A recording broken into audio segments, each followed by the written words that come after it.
Fadhu lakkoofsa naa kenni biricha nan barbaadan biricha akkaawuntii kan biraa kenneen galchiisaan kan warra sirraa qabanu kana himachuun atamma yoo xiqqaate akka doolaara dirhaama 80,000 akka himatamaa hartuun beektaa garuu qalbiin keessi beekaa moo hunda jaraa fi deennaan waliin assamni 6,000 5,000 7,000 gara dirhaama 80,000 sitti assabe dhugaa moo dhugaa miti Mahammad 7,000 jiru 7,000 jiru olaanaan kaamee koyyaa Muhammad dirhama gara 8,000 himatamte maal jetta dheengadda kijiba kun kijiba ishi ijoollee maallaqa sirraa qabanu fiduu assabnu maal fayyada akkamitti kafalta amma akkama goonu seeraan adeemanu nuti gargaarree gara seeraatti achi deemnu amonte amma sinin gochuun qabu mubee ayyee dubbadhu carraasii kenneesu fooloo kana naa guddisaati anis immoo gasseera galee waan ta'e akka uummanni Oromoo na gargaareen irraa kaffalu uummata Oromoon kadhaan amma ta'e immoo waan qabu gurgureedhaan kaffalaa waan dadhabeetti immoo uummata Oromoon kadhaan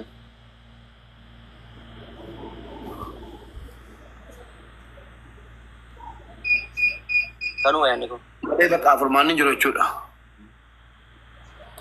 kana malee mana gurgurtee makiinaa gurgurtee kennitee kaateeyyii uummatatti gadi baata malee callistee uummanni Oromoo irraa kafalu amma makiinaan oofaa manni koonni biyyaa taa'u ijoollee mana bitachuudhaaf itti kennatti amma kabba bushii dhimma maaliitii birichatti kente gaafatti kentu yaadatta dhimma maalii qabda turte ani gaafan itti kennadhu rakkin maafini ariifachiisa itti kennadhe garuu wanti sunis naaf hin qaqqabne galani rabbiif haa ta'u garuu anumaa isin taane garuu akkaataa dhumsaati hedduu na aarse malee. Ishee maal jette kana la dhimmaaf sitti kennatti maal jette kana? Nan kaffalaa kamiin kaffaltee kamiin nifta maallaqni jira kafaluutti hojii dhaabiiti maallaquma baankii keessaa qabdu guutuu kafaltaa fi amma kabba bushii boriin galchita tokko boriin qabuun maali gaa ijuma keessa ilaaluu reeteenye hawaalaan niftamoo niftate ammarraa kaafte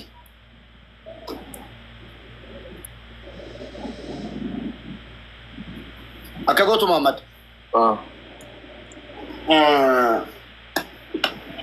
kan kendalate akka goonu gruppii hidhetanii nama maallaqa irraa qabdu hundanatti bi irraa ijoollee kennina tokko makiinaa gurgurii mana biyyaa sanas gurgurii irraa kenninaa fi hawaalaa dhaabe addarraa kaasi waliigallaa kanatti beeksisaan hojjedhaa ijoollee sheernaaf gootu hawaalaa dhaabe amma irraa kaasi waliigallaa hojjedhuu viidiyoo akka hawaalaan hojjedhe akka biriiftiin kennan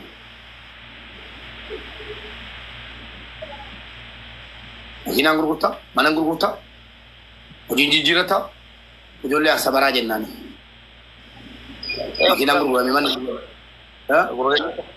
ammatti gurguraan gurgura rakkoon qabu makiinaaf mana gurgurteen kennitaa fi ijoolleedha manni qabu manni kan jirus intinaarra dhaqee bu'ee hin jiru manni argitee hojii rabbi birii meeqaan bitti manicha mana qabaachuu kennan beekaa bootaa isaas nan beekaa nan qoradhaa dhugaa ta'u ijibaan sitti baneedis birrii meeqatti baaftee manichatti maamme turee dhagaanii haadha waggaa 3 gamaara kuma 100 meeqatti baafte kuban qabuun rabbiin jechuudha argitee nama fatana rabbi geessee karaa irra baasee yoo dhugaa ta'eefi rabbi geessee karaa irra baasee tola sirraa fudhate miti mootummaan ilaali fatanaadha wallahi birrii 500 ijoollee ofitti qabatanii borsaa kaatanii makiinaa ofuun hin ta'u isuma dhuguma garuu garri rabbiin jalaatti baanu hin jiru garuu akkamumatti garaan makiinaa namaa oofaa nama sodaachisa makiinaan sinuma baalageedha gara makiinaa fudhatte deemte amma gruppii si ijaara ijoollee kana wajjin gabaabaa gruppii si ijaaree tan birrii makiinaan ittiin dhugame kuma ayyee ustaas waa lamati karaatti deemtan akkatti deemamu qabuun itti deema waa lamatti natti gaaffii natti ta'e waan lama maal goona haasaa kana keessatti waa lama waa ulfaataatu waa balleessaa jira tokkoffaa qarshii intala duute sana tokko jedha lammata intalas keessa jirtu amantaa kiristaanaa hordoftisaa eenyu kabbabush haati kuma maadha amantaa isheen hordoftu Islaama amma salamtitti. kabbabush maayikii banadhu kabbabush na duukaa dubbadhu kabbabush Awayye. ati amantaa maali hordoftaadha koo Ani amantaa Musliima. kiristaana turte ayyee ela agartanii dhaggeeffadhaa dubbiin jabduun bakka kana jirti intalli kun amantaa biraarraatii gama amantaa islaamummaa dhufte wanta kana qalbii keessanitti yaada warri miidiyaa kanarraatii waamicha namaa godhaa oltan kana miti kan kana caalu tokko intala gama islaamummaatti dhufte islaamummaa isaaf amantee nama tokko birikkuma 800 yoo si geera ta'e si geera Abu Sabraddiin sitti argeera Mubaarak Sumayyaa aywa sasana sachumatti qabaddu waan kun lamaan waan ulfaataadhaati maal jedha islaamni tokko kaalidinan kaffalayu jedhaa jira kan ishee obboleettii keenya akhiraa deemte ismi gusinata Khalid garuu kan obboleettii keenya ishee amantaa biraarraa nutti dhufte kana maal goonaa Mubaarak dhimmi kun akkam ta'uu qaba isa kaanii karaa seeraatti adeemamu karaatti deemtan itti deema garuu kan ishee kana akkam ta'a makiinaa gurguree kennuufi waan kijiba qabu gaafan qabame kan koo dhufee dhaabatee gaafan waan akkanaatiin qabame makiinaan qabaanis qorqorroo wayii kan tabbatan barratti gurgurfamtu ishiin gurguranis gaafa makiinaan gurguree miilaan deemu qaba.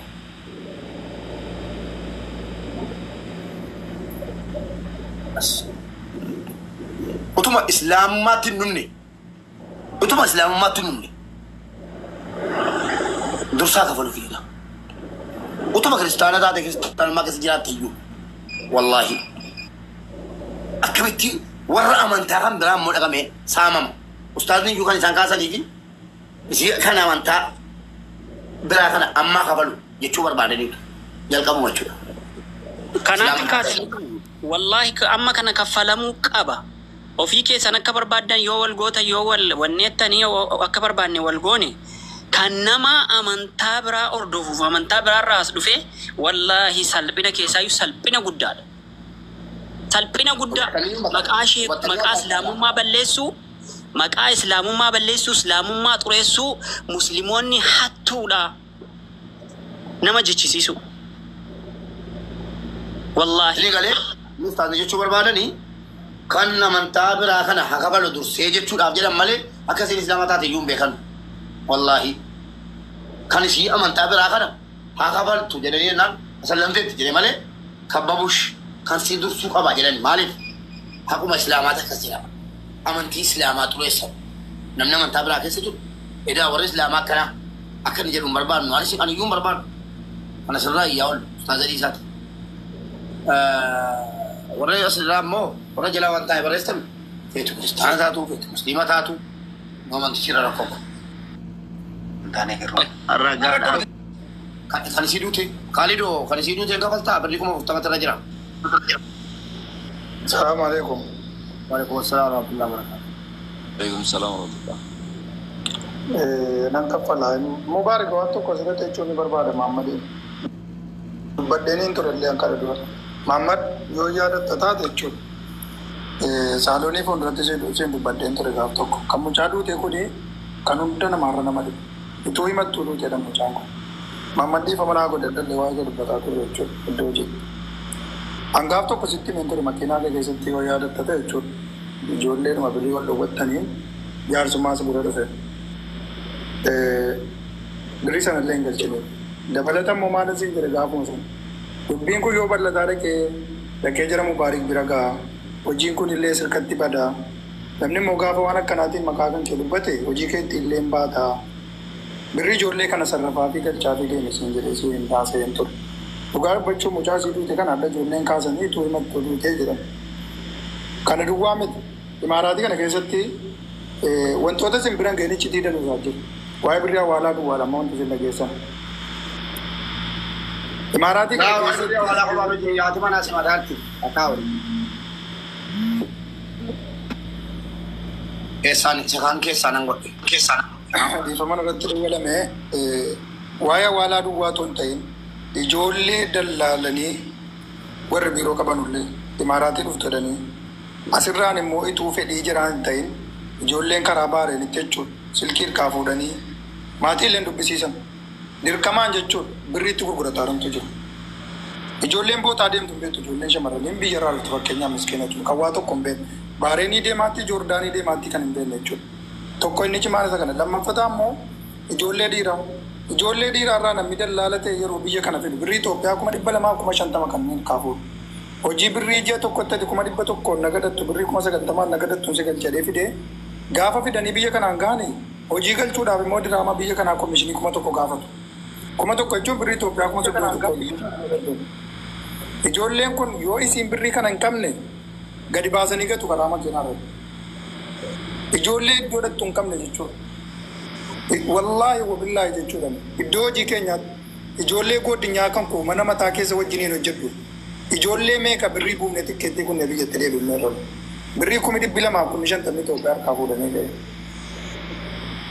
Ragaa wajjiniin isin jira. Imaaraatii kana keessatti deemuu malee dhaqee waan baay'ee isaa jiru. Dabalataan immoo amma ijoolleen biyya kanaa shamarranis kan as keessa jiranus kan bakkee jiranis haa ta'u dhiirris warri waa'ee awwaalaa dubbatu waa'een awwaalaa kun akka asirratti miidiyaa irratti nu laphee deemnee dubbannu nuti seera biyya kanaa biratti. Warri kennatus warri biyya ergus. Namni amma yeroo ammaa koomentii nu afaan Oromootiin barreessinu argifatti deebifamuu danda'a. Gaafa kana rakkoon ijoollee biyya kana jirtu hunda isaa raga. Hanga mucaasi kana ammoo wanti nan kaffalaaf jedhee adda himataa waa'ee kan kee dubbataa turan ijoolleen. Mucaan kun ituu himattuu utuu boochuu duutee jira. Elaa kunoo. Ani immoo rabbii jedhii Muhammad meemee amma fakkeenyaa jaarsummaan bira dhufee ituu jedhamu baarii bira hin gahin birri ijoollee kana jala kennu jedhee okee jettee na biraa deemtee sagaleen kan kenne barreeffamni kan kenna bira kan hin sitti fida maallaan jiraatu okee jala birri ijoollee kanaa deebisii fi jennee aniifatti anaaf si duwwaa jechuudha kan nam tokko nu biran jedhe makiinaa kee keessatti wajjin hin dubbanne jedhu birri ijoollee sanaa amma addaan galchinee dubbii sana sitti muudata guyyaa ja'a oole. Inni illee rakkoon qabu biyya duniyaa jira yoo barbaadde dhiifama gaafatta yoo barbaadde immoo takka ittee hojjettee galchita kana duwwaa miti ammas Muhammad rakkoon isaa birrattis rakkina qaba jedhan ijoolleen birriin jalaa badees hin jira akka waa'ee mucaa kana irratti nama birrii namaa nyaatu miti minaamin jalaa dubbataa jira. Inni cimaan rakkoon imaaraatii kana keessaa nam tokko nama lamaati wallaahi ijoollee mubaarik asirratti birrii awwaalaniidhaa gidduu kana ol baasan jechuudha. Harka dhibba keessaa wanti nu beeknu nama 5 yookaan nama 10 hin taatu. Ani amma kan mucaa isii sanaa birrii 20 amma galcha WhatsApp irratti na arga akkaawuntii ishee. Kuma 20 jedhee maashaallah kaalidoo fooloo si godhee jira fooloo deebisii bakka fooloo wali deemnee lakkoofsa kee na argi lakkoofsa WhatsApp keetii akkaawuntii si kan kenna. Yookiin immoo sumartaa fuudhii ergi waraqaa na argi. Galatoomii 20 tafa. Obboleessoo 20 fi diraama 6 kan mucaa kanaa sa'aatii 20 of keessa kafati. Kan biraayyuu guruppii keessatti dubbanna kanaanis. Walii gallee baa? Mubaarak. Hin qaba amma naaf ergu WhatsApp irra akkaawuntii ishee amma galchee riisiitii sana agarsiisa. Amma moo okay. Inni fi dhiifama obboleewwan koo wallahi baay'ee dadhabaa jiran rafaa fi mugaan isin dhaggeeffataa jira baay'ee sa'aatii dabarseera wallahi naaf kolchaa mubeeyanii jalqaba irratti isinuma dubbisuun dhufee waan kana kaaftanii naani atuma natti ulfaatuun as taa'ee jedhee rabbi warraaqa jalaa badas rabbi